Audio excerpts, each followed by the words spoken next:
បើសិនជាអ្នកទាំងអស់គ្នាកំពុងតែចាប់ផ្ដើមធ្វើ portfolio ប៉ុន្តែខ្វះកំណត់ inspiration I think website issues Behance and Pinterest អាចជួយអ្នកទាំងអស់គ្នា website ទី1មានឈ្មោះថា issue អញ្ចឹងពេលដែលអ្នកទាំងអស់គ្នាចូល website ហ្នឹងហើយយើង search រកពាក្យ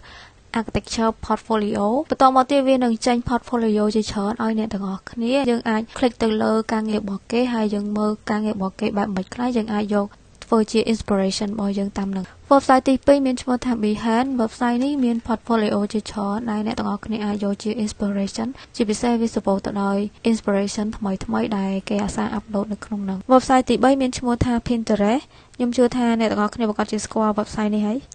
website នេះ support ទៅដោយរូបភាពហើយនឹង inspiration ដែលចេញពីប្រភព website ផ្សេងៗគ្នាអញ្ចឹងអ្នកទាំងអស់គ្នាអាចរកបានទាំង architecture portfolio ហើយនិង layout បើអ្នកទាំងអស់គ្នាស្គាល់ website ណាផ្សេងទៀតអាច comment នៅខាងក្រោមដើម្បីចែកម្លែកគ្នាទៅវិញទៅមក and if you like this video complete like and share ទុកមើលម្ដងទៀតនៅពេលដែលអ្នកទាំងអស់គ្នាធ្វើការ so thank you